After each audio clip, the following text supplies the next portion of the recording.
Everyone thought it was over for her. But then a miracle left them all speechless. Everyone thought it was over for me that day. To be honest, there was a moment, just one, when I thought so too. I remember standing at the edge of that cliff, the wind rushing past my ears, carrying the faint scent of pine and the dry heat of summer. It should have been a routine climb, nothing particularly challenging. But that's the thing about life. It doesn't warn you when it's about to shift on its axis. I was known for taking on the impossible. Emma Carter, the magazines wrote, the girl who defies gravity. People cheered when I summited the unthinkable, but they didn't see the hours of training, the falls during practice, the sacrifices. To them, I was fearless, indestructible. But on that day, I learned the hard way that even the unshakable can break. The climb was halfway done when I felt it, an unnatural jerk in my harness. I stopped mid-reach, fingers gripping a crack in the rock face. "Everything okay up there?" came Jake's voice from below, steady but tinged with concern. He was my boyfriend and belay partner, the one I trusted with my life. I glanced down, squinting against the sunlight.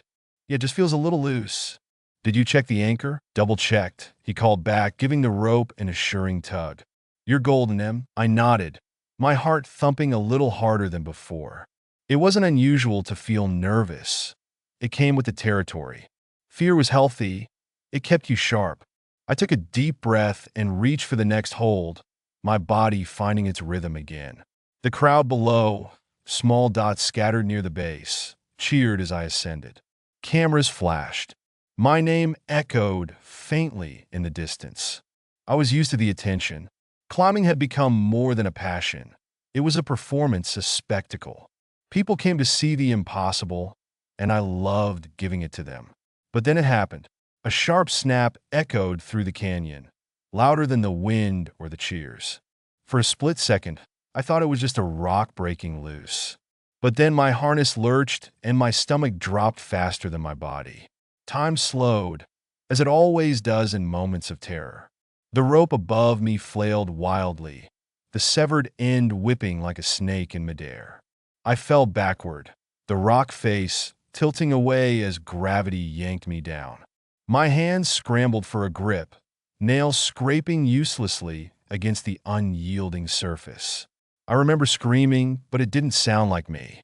It was raw and guttural, torn from somewhere deep within.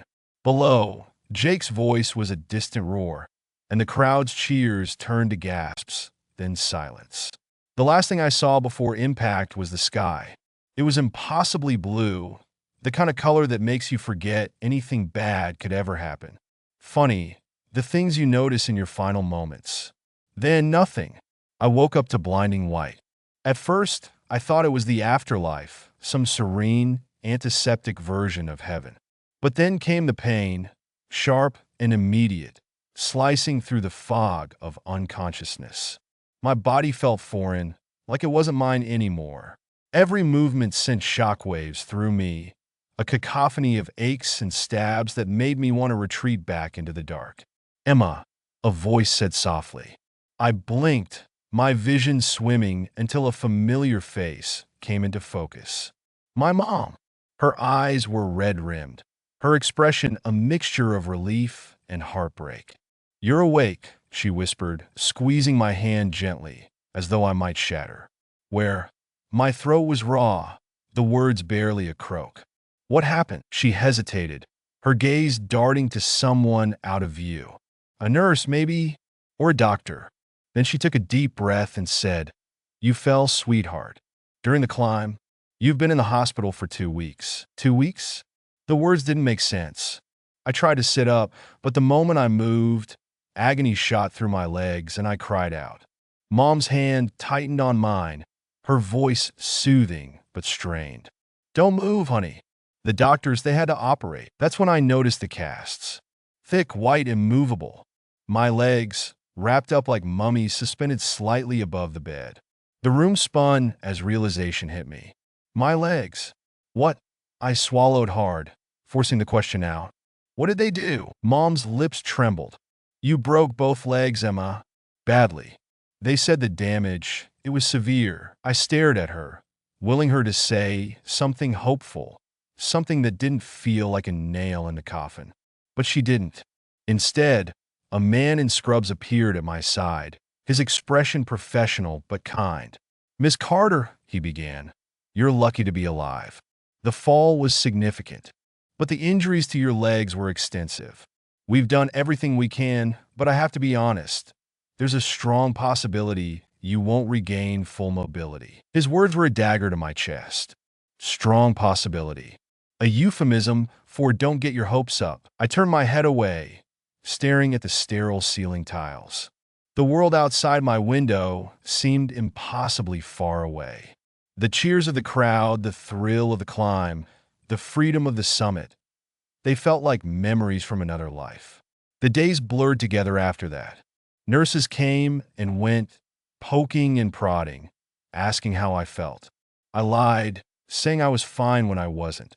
Friends visited, their smiles brittle and forced. Even Jake showed up, but the guilt in his eyes made it hard to look at him. "You'll get through this, Em," he said once, his hand resting awkwardly on mine. "You're the strongest person I know." I wanted to believe him, but I couldn't. Because if I was so strong, why did I feel so broken? Why did I lie awake at night, replaying the moment the rope snapped, wishing I'd done something, anything differently? Everyone around me was so sure I'd bounce back. They talked about therapy, about adapting, about moving forward. But deep down, I wasn't convinced. Because how do you move forward when the very thing that defined you is gone? For the first time in my life, I didn't know who I was anymore. And as the days turned into weeks, I couldn't shake the thought that maybe, just maybe, everyone was right. Maybe it really was over for me. The weeks after waking up in that hospital bed were the darkest of my life. I didn't just lose my legs. I lost myself. Every day felt like an endless loop of pain, disappointment, and pity. The world kept spinning, but I was stuck, suspended in a limbo I couldn't escape. Nurses shuffled in and out of my room like clockwork, adjusting machines and asking how I was feeling. I wanted to tell them the truth, that I felt like a hollow shell of the person I used to be, but instead, I just nodded and mumbled something about being fine.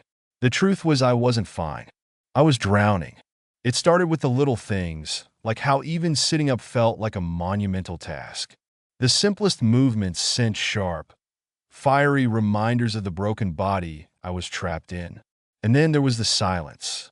When the visitors stopped coming and the hustle of the hospital quieted down, it was just me, lying there, staring at the ceiling, alone with my thoughts, and they weren't kind.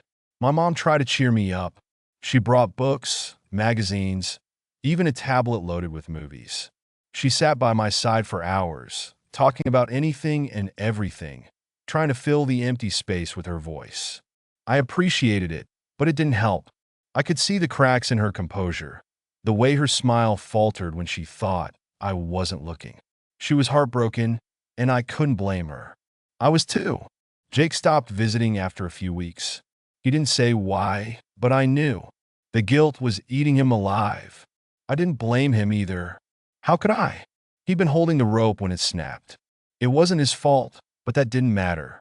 Every time he looked at me, I saw it in his eyes, the doubt, the self-loathing, the helplessness, and maybe a little relief that he didn't fall with me.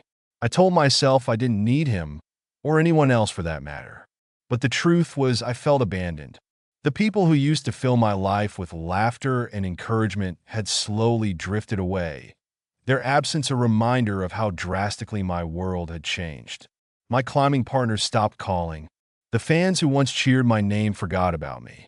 The emails from sponsors dried up. I had become invisible. The only constant was the pain. It was relentless, a dull ache that never let up, punctuated by sharp, searing jolts whenever I moved wrong.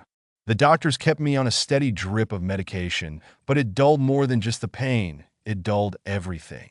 My thoughts, my emotions, my will to fight. I started skipping physical therapy, claiming I was too tired or too sore. The truth was I couldn't see the point. What was I even fighting for? To hobble around on crutches for the rest of my life? to sit on the sidelines while everyone else lived the kind of life I used to have. It felt pointless. One night, I hit rock bottom.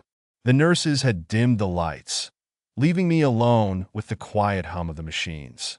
I lay there, staring at the ceiling, feeling the weight of it all pressing down on me.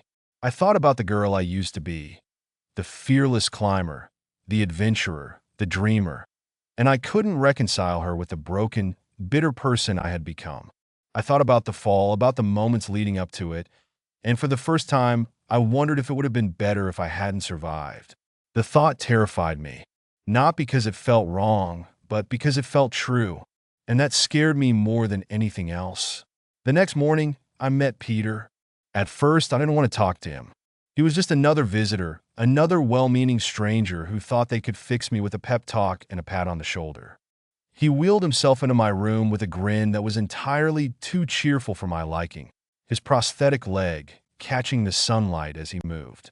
I barely looked at him, hoping he'd get the hint and leave. But he didn't. "Lost, aren't you?" he said, his voice warm but direct. It wasn't a question. He looked at me like he knew exactly what I was feeling, and that made me angry.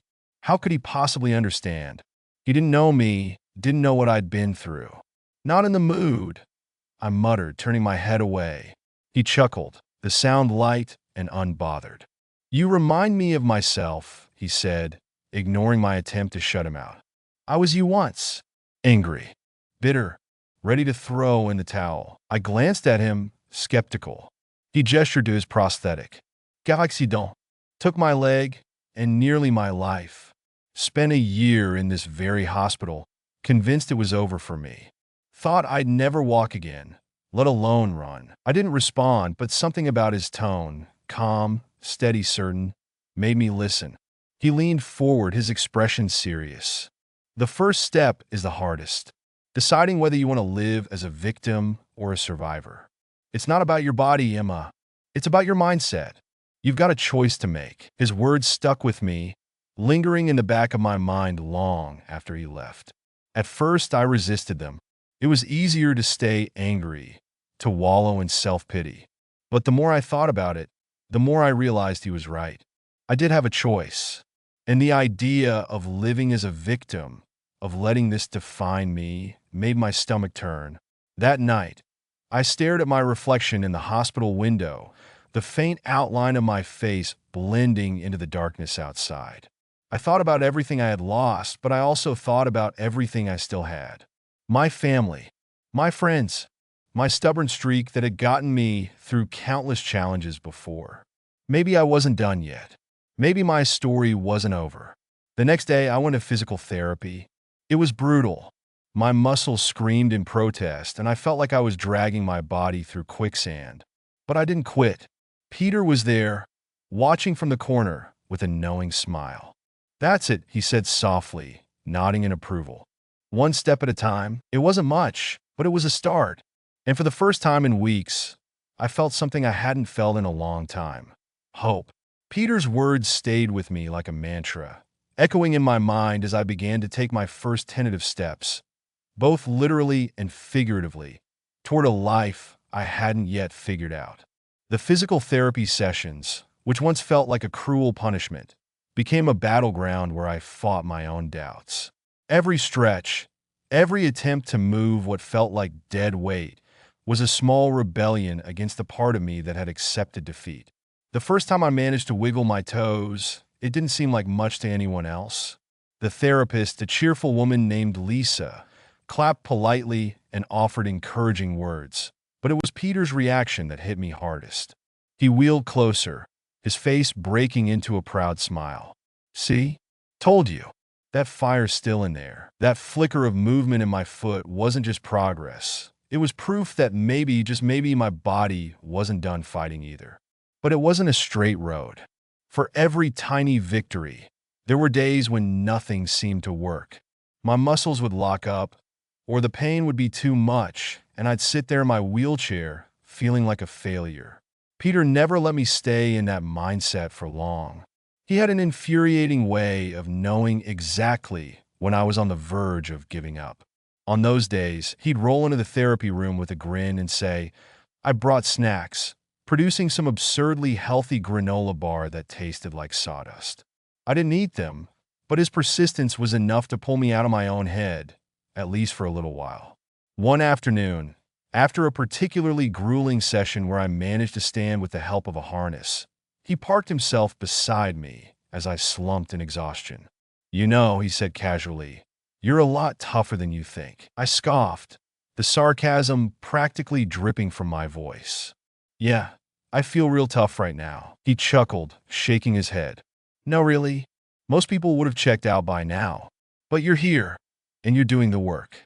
That's what matters." I wanted to believe him, but the truth was, I didn't feel like I was doing anything extraordinary. Standing up with help, moving a few inches at a time, it all felt so small compared to what I used to be capable of. Climbing mountains, conquering impossible peaks, standing at the summit, and feeling invincible. How could I reconcile that person with the one who needed two therapists just to shuffle across a room? I voiced that frustration once, during a rare moment of vulnerability. Peter listened quietly, his expression thoughtful. When I finished, he didn't respond right away. Instead, he tapped the edge of his prosthetic leg, as if gathering his thoughts. "You know," he said finally, "I used to feel that way too. Like I was a shadow of who I used to be." But then I realized something. I raised an eyebrow, waiting for him to continue. "You're not supposed to be the same person you were before. That person doesn't exist anymore. And that's okay, because now you get to figure out who this new version of you is. And trust me, she's just as strong, maybe stronger." His words hit me like a punch to the gut, not because they hurt, but because they were true. I'd been holding on to this idealized version of myself, the fearless climber who never hesitated to tackle the impossible. But that version of me was gone, and no amount of wishing or working was going to bring her back. Maybe it was time to let her go and focus on the person I could become instead. The next day, I approached therapy with a different mindset. Instead of focusing on what I couldn't do, I decided to celebrate every small victory. When I managed to lift my leg a few inches off the mat, I smiled instead of scowling. When Lisa praised my progress, I actually said thank you instead of brushing it off. It wasn't easy, and there were still plenty of moments when I wanted to throw in the towel, but something had shifted. I wasn't fighting against my body anymore. I was working with it. Peter noticed the change right away. "Told you," he said with a grin as I completed another round of exercises. "You've got that fire." As the weeks turned into months, my progress began to snowball. What started as small movements turned into bigger ones. I went from sitting in the wheelchair full-time to standing with the help of parallel bars, then to taking a few tentative steps with crutches. Each milestone felt like summiting a new peak, and the joy I felt was something I hadn't experienced in a long time. But the journey wasn't just physical. It was emotional too. I started opening up more to the people around me, letting them see the parts of me I'd been hiding. My mom, who had been my rock through all of this, cried the first time I walked in her arms without any help. Even Jake, who had drifted away in those early weeks, reached out to apologize. I wasn't ready to let him back into my life, but I appreciated the effort. Through it all, Peter was my biggest supporter. He pushed me when I needed it, encouraged me when I doubted myself, and reminded me that I was capable of more than I thought. One day, as I practiced walking with a new set of braces, he leaned over and said, "You know, you're going to climb again." I stopped mid-step, turning to look at him. "You think so?" "I don't think," he said, his eyes sparkling with confidence. I know. The idea seemed impossible, ridiculous even. But the more I thought about it, the more the spark inside me grew. Maybe Peter was right. Maybe I could climb again. Not as the person I used to be, but as someone stronger, someone who had fought her way back from the edge and refused to give up. That night, as I lay in bed, staring at the ceiling, I made a promise to myself. I didn't know how long it would take or what it would look like, but I was going to climb again. Not for the crowd or the cameras, but for me, to prove to myself that I was still capable of reaching new heights, no matter how broken I felt. And for the first time in a long time, I fell asleep with a smile on my face. The journey wasn't over. It was just beginning. The day it happened, I wasn't sure if I'd ever feel this way again. The twinge of determination deep in my gut, the fire that comes with daring to dream. But there it was, flickering to life as I stood strapped into the harness, staring down the length of the therapy room. It wasn't a mountain, not even close. Just a stretch of parallel bars, a smooth floor, and a room filled with medical equipment. But for me, it might as well have been Everest. Lisa was there, of course, smiling as if she knew something miraculous was about to happen. Peter was parked in the corner, arms crossed, his expression calm but expectant, like a coach who knows their player is about to score. And then there was me, sweaty, nervous, and holding onto those bars like they were my lifeline. I took a deep breath, feeling the straps of the harness dig into my shoulders, reminding me that even if I fell, I wouldn't hit the ground. "Whenever you're ready," Lisa said, her voice light but encouraging. I wasn't ready. Not really. But I nodded anyway. I shifted my weight forward, feeling the unsteady tremble in my legs as they fought to obey. My right leg moved first, a small, shaky step that barely seemed to count. Then the left. My arms strained against the bars, supporting most of my weight as I shuffled forward inch by inch. Every muscle in my body screamed in protest, but I ignored it. My focus was laser sharp, fixed on the far end of the room. At first, it felt impossible. Every step was a battle, every movement a reminder of how far I still had to go. But as I pushed forward, something changed. The steps started to feel more deliberate, more controlled. The tremble in my legs didn't go away, but I learned to work with it. I wasn't walking, not in the way I used to, but I was moving, and that was enough. By the time I reached the end of the bars, I was shaking from head to toe. My breath came in ragged gasps, my arms felt like jelly, and I wasn't sure I could take another step. But when I turned around and saw the looks on their faces, Lisa's pride, Peter's quiet approval, it hit me. I'd done it. I'd moved across the room on my own, and in that moment, it didn't matter how far I'd come or how far I still had to go. All that mattered was that I'd taken those steps. Lisa clapped, a loud, enthusiastic sound that filled the room. "That was amazing, Emma. You're getting stronger every day." I wanted to believe her, but part of me still felt like I was faking it. "It's just the harness," I said, brushing off her praise. "It's doing most of the work." Peter snorted from the corner. "You think the harness did all that? Give yourself some credit, kid. You're the one who took those steps." I wanted to argue, to list all the reasons why it wasn't a big deal, but the look in his eyes stopped me. He meant it. He genuinely believed in me. And for once, I let myself believe it too. The walk back to my wheelchair was harder than the first stretch, but it didn't matter. I'd done what I set out to do. As Lisa helped me unclip from the harness, she said something about progress and next steps, but I was barely listening. My mind was elsewhere, racing with possibilities. If I could do this, what else was I capable of? What other limits had I imposed on myself that weren't really there? Later that day, Peter found me in the courtyard. It had become my favorite spot, a small patch of green surrounded by concrete and hospital walls. I was sitting in my wheelchair, staring at the flowers that lined the walkway, when he rolled up beside me. "Big day," he said, parking his chair next to mine. I nodded, still processing everything. "Yeah, it was." He studied me for a moment, his eyes thoughtful. "You're thinking about climbing again, aren't you?" The question caught me off guard. I hadn't said it out loud, not to anyone. But of course, Peter knew. He always knew. "I don't know," I said, my voice hesitant. "It feels impossible." He laughed, a deep, genuine sound that made me smile despite myself. "Impossible? Since when do you care about that? You built your whole life on doing the impossible." I looked at him, unsure how to respond. He wasn't wrong. Climbing had always been about defying limits, about proving to myself and everyone else that I could do what they thought couldn't be done. But this was different. This wasn't just about scaling a wall or reaching a summit. This was about rebuilding a life I wasn't sure I could get back.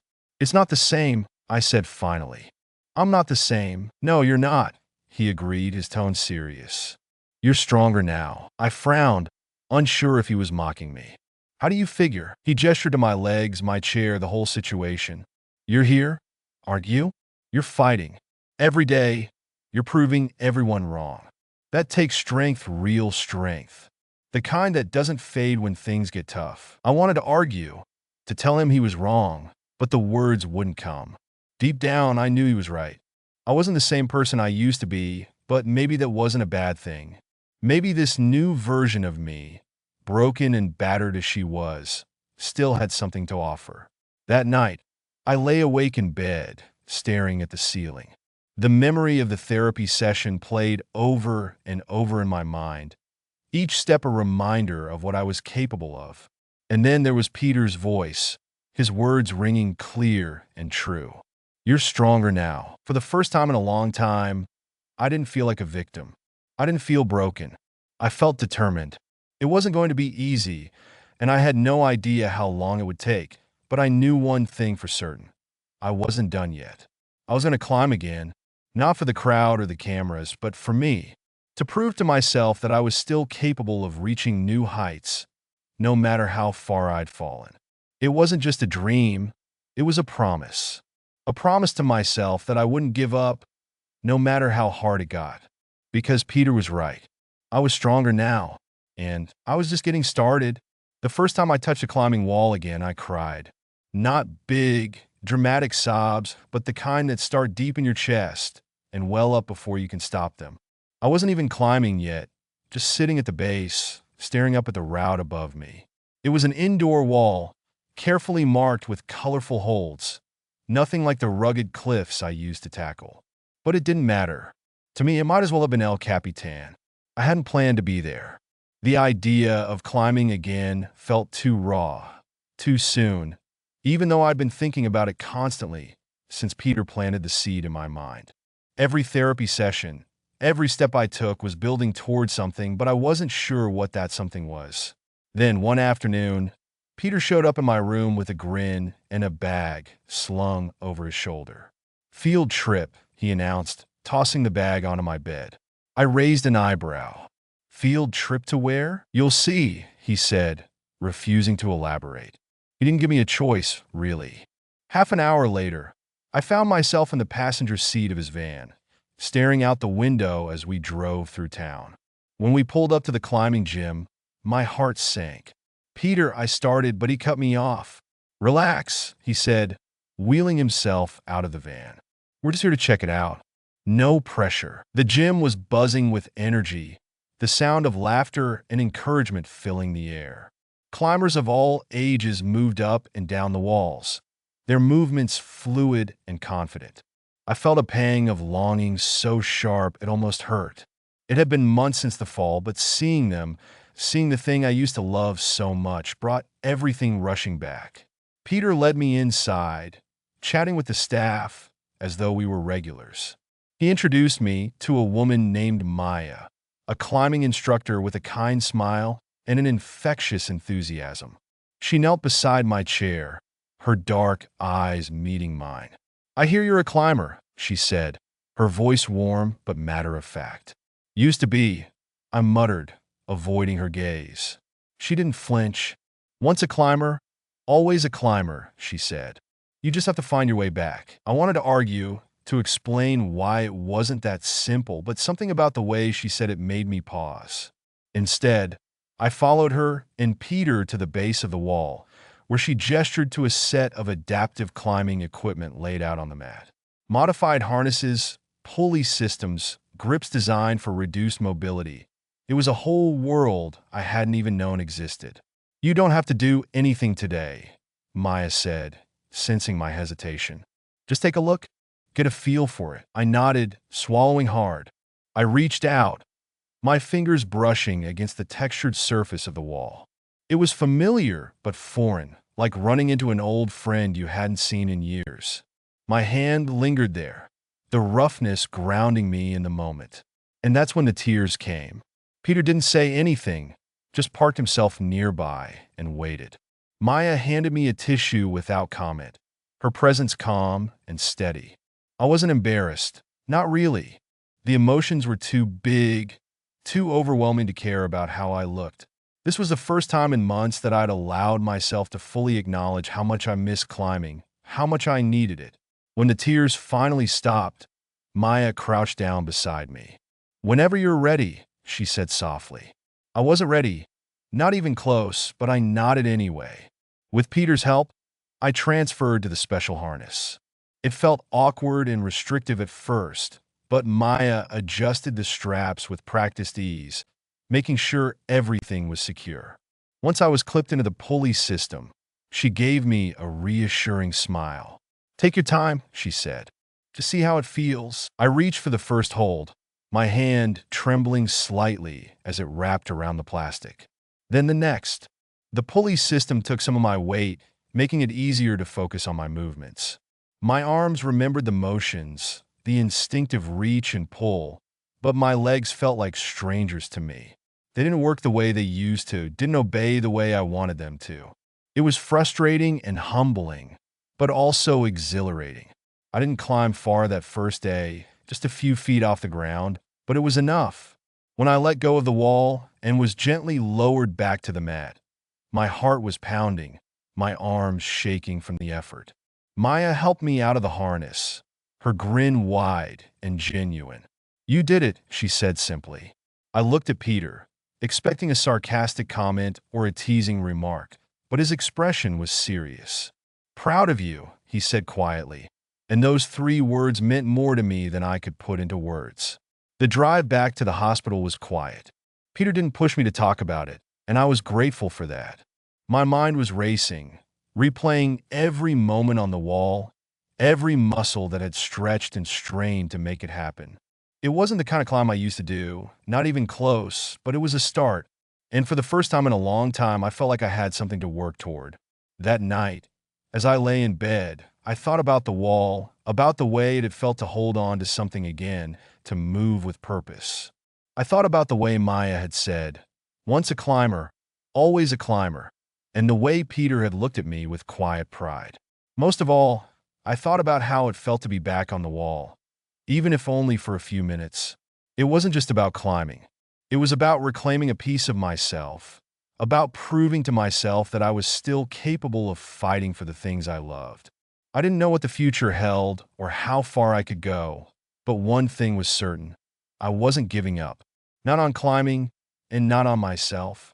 The day I stood at the base of the cliff where it had all gone wrong, I felt like 2 versions of myself were colliding. The one who had fallen and the one who had fought like hell to get back up. The crowd behind me buzzed with energy, their murmurs a mix of excitement and skepticism. There were reporters, friends, climbers who had come to watch, and even strangers who had heard about my story. Cameras flashed, and microphones were shoved in my direction, but their questions blurred together. I couldn't focus on them. My mind was fixed on the wall ahead. It was the same cliff, the same jagged rocks that had once sent me plummeting to the ground and changed my life forever. The irony wasn't lost on me. I could have chosen any climb for this moment, but I'd chosen this one deliberately. It wasn't about proving anything to the crowd or making headlines. This climb was for me, a way to reclaim what I'd lost and leave the fear behind. Peter stood nearby, leaning casually on his prosthetic leg, his arms crossed as he watched the preparations. "You ready, kid?" he called out, his voice cutting through the noise. I nodded, though my stomach churned. I wasn't sure if it was nerves or anticipation, but the feeling was electric. My harness was different now, customized for adaptive climbing, and I'd spent months training with it. My body was stronger than it had been in years, but the mental challenge loomed just as large. The last time I'd climbed this wall, I'd fallen. The memory lingered like a ghost, a whisper in the back of my mind. I adjusted my gloves, glancing down at my family. My mom was front and center, her hands clasped tightly as if she were praying. My dad stood beside her, his normally stoic face softened with pride. Even Jake was there, hanging back, but watching intently. I'd forgiven him for leaving when things got hard, though I hadn't let him back into my life the way he wanted. Still, his presence today meant something. The crowd hushed as I approached the wall. My hand brushed the rock, its surface rough and cool against my fingers. I closed my eyes for a moment, drawing in a deep breath. The fear was there, gnawing at the edges of my confidence, but so was the determination. I'd worked too hard to let it stop me now.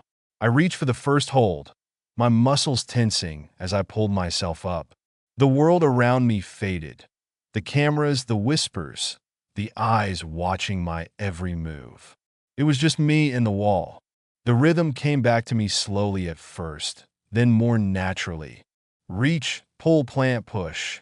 My arms strained, my legs worked in unison, and the adaptive gear gave me just enough support to compensate for what my body couldn't do on its own. Every movement felt deliberate, a reminder of the months I'd spent in therapy, training, falling, and trying again. I'd learned to climb differently, to rely on my upper body and use my legs sparingly. It wasn't the same as before, but it didn't have to be. I wasn't the same person anymore, and that was okay. The higher I climbed, the more the world below me shrank. The murmurs of the crowd became distant, replaced by the sound of my breathing and the scrape of my gloves against the rock. I glanced down once, a quick peek that sent a jolt of adrenaline through me. The ground seemed impossibly far away, but instead of fear, I felt exhilaration. Halfway up, I hit a tricky spot. The hold I needed was just out of reach, and for a moment, panic crept in. My heart pounded as I clung to the wall, my mind racing through options. I could hear Peter's voice in my head, calm and steady. One step at a time. Don't rush it. I adjusted my grip, shifting my weight carefully. My arms stretched, fingers brushing the next hold. But it wasn't enough. My muscles screamed in protest, and for a split second, I thought I might fall. But then I remembered why I was here. This wall didn't own me anymore. I wasn't afraid of it, not really. With a final burst of effort, I lunged and caught the hold, my fingers gripping tightly as relief flooded through me. The crowd erupted into cheers below, their voices carrying upward like a wave. I didn't look down. Instead, I focused on the next hold, then the next. The rhythm returned, and with each movement, the summit grew closer. When I finally reached the top, the moment hit me like a tidal wave. I pulled myself onto the ledge, sitting back as I stared out at the horizon. The view was breathtaking, endless sky and rugged cliffs stretching as far as I could see. My chest heaved, my arms ached, and tears welled up in my eyes. I wasn't just looking at the world from the top of a cliff. I was standing on top of everything that had tried to break me. The crowd below erupted in applause and cheers, their energy filling the air. I raised a hand in acknowledgement, my smile breaking through the tears. For a moment, I let myself soak it in, the pride, the triumph, the overwhelming sense of accomplishment. But this wasn't for them. This was mine. As I clipped into the rope for the descent, Peter's voice crackled through the radio. "Told you you'd do it." I laughed, my voice shaky, but full of joy. "You're never going to let me forget it, are you?" "Not a chance," he replied, and I could hear the smile in his voice. When I reached the ground, my mom was the first to reach me. She threw her arms around me, her tears soaking into my shoulder. "You did it," she whispered, her voice thick with emotion. "I'm so proud of you." The others surrounded me, their voices blending together in a chaotic symphony of congratulations. Peter hung back, his grin as wide as I'd ever seen it. When the crowd thinned, he rolled up beside me, his eyes twinkling with pride. "You left them speechless," he said, nodding toward the reporters who were scrambling to get their stories in order. I shook my head, laughing softly. "It's not about them." "No," he agreed. "It's not." As I looked back at the wall, the weight of the journey hit me all at once. The fall, the hospital, the therapy, the endless hours of doubt and struggle. It had all led to this moment. I wasn't the same person who had fallen that day, and I didn't need to be.